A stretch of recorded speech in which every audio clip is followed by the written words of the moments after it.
Hello everybody and welcome back to Average Guy Reviews. Today we'll be reviewing the Swift Stream Z-4CV camera drone. This is a 3-inch micro quad that has a built-in 0.3 megapixel camera. Picked it up on Amazon for $18 due to a warehouse error. I actually ordered the Z6CV, which is a 5.5 inch. They had it on sale for $18. I really wanted to see what you could get for $18 that came with a camera on a quad. So called Amazon. They told me just go ahead and keep this one and reorder the Z6. So I gladly did that, being that these retail on Amazon for $44.98. Let's go ahead and jump into what comes in the box. First thing you're going to get is your warranty card.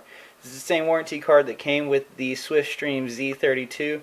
It's a 60-day warranty, and inside you're just going to find all the information on how to make a claim and where to send it to, how to contact their customer support, which is a U.S. customer support, I might add, by email or phone.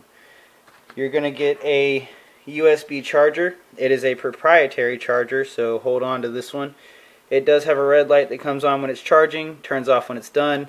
I think the wires on my light got reversed because my light turns off when it's charging and comes on when it's done. But it does nonetheless charge the quad, so I'm going to hang on to it, not complaining. It's been a very good quad thus far. So you're also going to get a bag containing 4 extra props and a screwdriver. There is nothing that screws onto this quad. The props are press fit on, but there is a screw on the back of the remote, so I guess it's a pretty nice one just to throw in this screwdriver for us to get that screw off. Last thing that comes in the box is the USB SD adapter. So this will plug straight into your computer, and it comes with a 4 gigabyte SD card that plugs straight into the quad. Obviously you have the instructions. As with all SwiftStream models, they are in plain English. No broken or mistranslated words. Lots of illustrations and pictures to help you really understand how this quad works. It is a decent quad for beginners. No complaints out of this quad so far. So let's jump into the controller now. The controller, small quad, small controller, seems to be the theme these days. Up here is your trim buttons, left and right trim, forward and backward trim, your standard stick setup. And up here, I like this, these buttons do push in and do represent functions. You push for 360-degree flips. You'll push it once, the controller will beep at you, and you indicate which way you want the flip to happen with this stick here.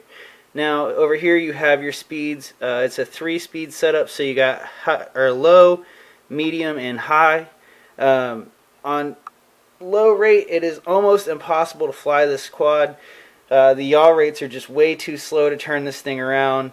There's no headless mode on it to offset that yaw rate, so I would advise you at least fly it in rate 2 until you get used to it, and then rate 3, this thing is quite a quick quad. We'll get into some of the video from on the quad, and we'll get into the flight video here in a little bit, but it does have, like I said, a 0.3 megapixel camera. It is a very, very small camera. In fact, let me show you the quad here.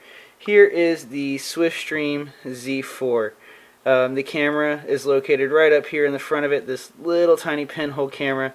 It has a 170 milliamp battery, so it's good for about 6 minutes of flight time if you don't use the camera. If you do use the camera, you can expect more along the lines of 5 minutes of flight time. Charger plugs in right here, as well as the SD card does slide in on the top of above the charger with the writing facing down. It just slides right in there and clicks in. Now I have noticed the quad does fly a little different with an SD card in it, and I don't know if it's the weight that affects it or if it's more of a mental thing, but it does fly a little different. On and off switch over here, flips it on. It does have 4 LEDs on it, green in the front, red in the back. That's the first time I've seen those labeled right. Usually it's red in the front and some random color in the back. It flies very well inside, and surprisingly enough, it flies absolutely outstanding outside. I took this thing out there, put it in rate 3, and I flew it around my entire acre. Never lost signal, never had it drop out. It says it's good for about 60 feet, and you do get all 60 of that feet. So overall, great beginner quad, especially if you want something you can fly around inside. This is suitable for that. Other than that, let's just hop on over to the flight video.